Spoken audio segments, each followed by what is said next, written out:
नमस्कार, Prince civil services के current affairs knowledge programme में आपका स्वागत है। मैं हूं किशोर कुमार झा।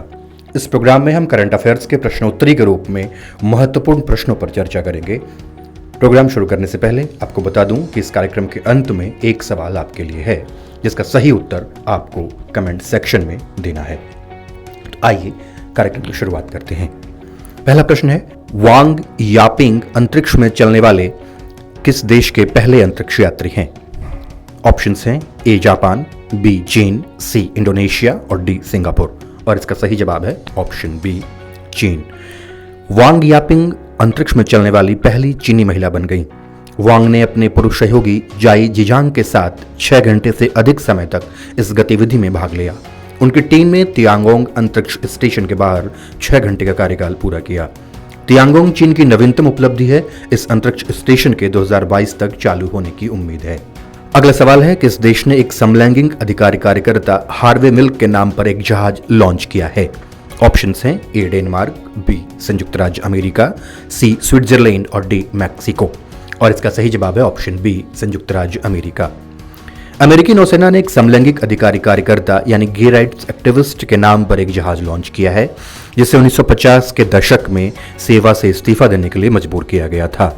यूएसएनएस हार्वे मिल्क को सैन डिएगो में लॉन्च किया गया। यह प्रसिद्ध अमेरिकी नागरिक अधिकार नेताओं के नाम पर 6 नए जहाजों में से एक है। अगला सवाल है, किस संगठन ने सस्टेनेबल अर्बन कूलिंग हैंडबुक शीर्षक से एक रिपोर्ट जारी की? ऑप्शंस हैं ए अंतर्राष्ट्रीय श्रम संगठन, बी विश्व बैंक, सी संयुक्त राष्ट्र पर्यावरण कार्यक्रम और डी यूनेस्को। और इसका सही जवाब है ऑप्शन सी संयुक्त राष्ट्र पर्यावरण कार्यक्रम। संयुक्त राष्ट्र पर्यावरण कार्यक्रम यानी यूएनईपी ने सस्टेनेबल अर्बन कूलिंग हैंडबुक शीर्षक से एक नई रिपोर्ट जारी की है। इस रिपोर्ट के अनुसार ग्लोबल वार्मिंग अनियंत्रित रूप से जारी है। शहरी ताप द्वीप प्रभाव यानी अर्बन हीट आइलैंड इफेक्ट के कारण शहरों को जलवायु परिवर्तन का सामना करना पड़ेगा। यह रिपोर्ट दुनिया के 1692 सबसे बड़े शहरों के विश्लेषण पर आधारित है। अगला सवाल है, नवंबर 2021 तक कितने देश पावरिंग पास्ट कोल अलायंस यानी पीपीसीए का हिस्सा हैं? ऑप्शंस हैं ए 40, बी 45, सी 47 और डी 48। और इसका सही जवाब है ऑप्शन डी 48। पावरिंग पास्ट कोल अलायंस यानी पीपीसीए कोयले को चरणबद्ध तरीके से खत्म करने के लिए समर्पित एक अंतर्राष्ट्रीय गठबंधन है। 28 देश हाल ही में सीओपी शिखर सम्मेलन में इस गठबंधन में शामिल हुए हैं। इसके साथ ही इस गठबंधन में शामिल राष्ट्रीय सरकारों की संख्या 48 हो गई है। पीपीसीए के नए सदस्यों में यूक्रेन, पोलैंड और सिंगापुर शामिल हैं। हालांकि चीन, भारत और अमेरिका जैसे कोयले के 3 सबसे बड़े उपभोक्ता इसमें शामिल नहीं हुए हैं। अगला सवाल है, भारतीय वायुसेना यानी आईएएफ के साथ किस संगठन ने एक स्मार्ट एंटी एयरफील्ड हथियार लॉन्च किया है? ऑप्शंस हैं ए डीआरडीओ, बी नासा, सी इसरो और डी आईआईटी कानपुर। और इसका सही जवाब है ऑप्शन ए डीआरडीओ। रक्षा अनुसंधान और विकास संगठन डीआरडीओ और भारतीय वायुसेना यानी आईएएफ ने संयुक्त रूप से स्वदेश में विकसित स्मार्ट एंटी एयरफील्ड हथियार के 2 परीक्षण किए हैं। रक्षा मंत्रालय के बयान के अनुसार राजस्थान के जैसलमेर में चंदन पर्वतमाला से आईएएफ के एक विमान द्वारा हथियार को लॉन्च किया गया था। इस प्रणाली को 100 किलोमीटर की अधिकतम सीमा के लिए डिजाइन किया गया है और दोनों परीक्षणों में लक्ष्य को उच्च सटीकता के साथ नष्ट किया गया। अगला सवाल है, मातालफी नामक एक पारंपरिक पौधा जिसे आइबुप्रोफेन का प्रतिद्वंदी माना जा रहा है, किस देश में पाया जाता है? ऑप्शंस हैं ए मॉरिशस, बी समोआ, सी वनुआतू और डी सेशल्स। और इसका सही जवाब है ऑप्शन बी समोआ। एक नए शोध के अनुसार समोआ में एक पौधा जिसे मातालाफी कहा जाता है वह आइबुप्रोफेन जितना शक्तिशाली हो सकता है।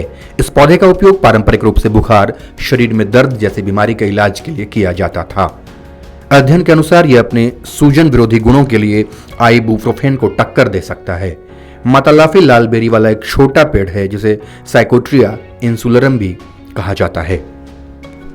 अगला सवाल है, हाल ही में खोजी गई इंटी टैनेजर किसकी प्रजाति है? ऑप्शंस हैं ए सांप, बी मेढक, सी छिपकली और डी पक्षी। और इसका सही जवाब है ऑप्शन डी पक्षी।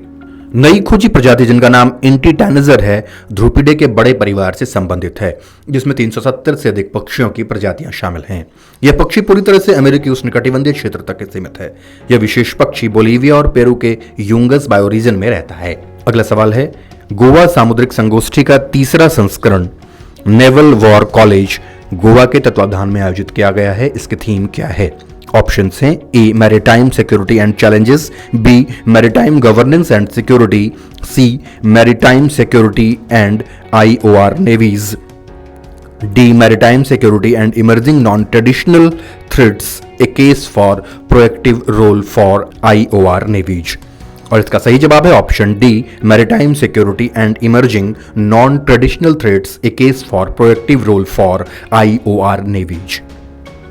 गोवा मैरीटाइम कॉन्क्लेव 2021 का तीसरा संस्करण नेवल वॉर कॉलेज गोवा के तत्वावधान में आयोजित किया जा रहा है। यह कार्यक्रम भारतीय नौसेना की आउटरीच पहल है जो समुद्री सुरक्षा के अभ्यासकर्ताओं और शिक्षाविदों के सामूहिक ज्ञान का उपयोग करने के लिए एक बहुराष्ट्रीय मंच प्रदान करती है। इसका मुख्य विषय यानी theme maritime security and emerging non traditional threats a case for proactive role for IOR navies है। हिंद महासागर क्षेत्र की 21वीं सदी के रणनीतिक परिदृश्य का फोकस बनने के साथ ही इस कार्यक्रम का लक्ष्य क्षेत्रीय हितधारकों को एक साथ लाना और समकालीन समुद्री सुरक्षा चुनौतियों से निपटने में सहयोगी कार्यान्वयन रणनीतियों पर विचार विमर्श करना है। अगला सवाल है, वर्ष 2021 का प्रतिष्ठित बुकर पुरस्कार किसे प्रदान किए जाने की घोषणा की गई? ऑप्शन हैं ए एना बर्न्स, बी डगलस स्टुअर्ट, सी डेमन गलगूट और डी पॉल बीटी। और इसका सही जवाब है ऑप्शन सी डेमन गलगूट। वर्ष 2021 का बुकर पुरस्कार दक्षिण अफ्रीका के नाटककार और उपन्यासकार डेमन गलगूट को प्रदान किया गया। उन्हें यह पुरस्कार उनके उपन्यास द प्रॉमिस के लिए दिया गया। यह पुरस्कार प्रतिवर्ष अंग्रेजी में लिखे गए सर्वश्रेष्ठ उपन्यास को दिया जाता है। इस पुरस्कार के तहत विजेताओं को 50,000 पाउंड की राशि प्रदान की जाती है। गत वर्ष यानी 2020 में यह पुरस्कार डगलस स्टुअर्ट को उनके उपन्यास शगी बैन के लिए दिया गया था। अंतिम सवाल है, कौन सा देश रोग सूचक कोविड के इलाज के लिए मौखिक गोली मोलनुपीरवीर को मंजूरी देने वाला दुनिया का पहला देश बन गया है? ऑप्शंस हैं ए जर्मनी, बी संयुक्त राज्य अमेरिका, सी ब्रिटेन और डी कनाडा। और इसका सही जवाब है ऑप्शन सी ब्रिटेन। ब्रिटेन के दवा नियामक ने हाल ही में रोग सूचक कोविड के इलाज के लिए निर्मित की गई पहली एंटीवायरल गोली को मंजूरी दे दी है। इस बीमारी से ग्रसित कमजोर रोगियों को मोलनुपीरवीर नामक की गोली दिन में 2 बार दी जाएगी।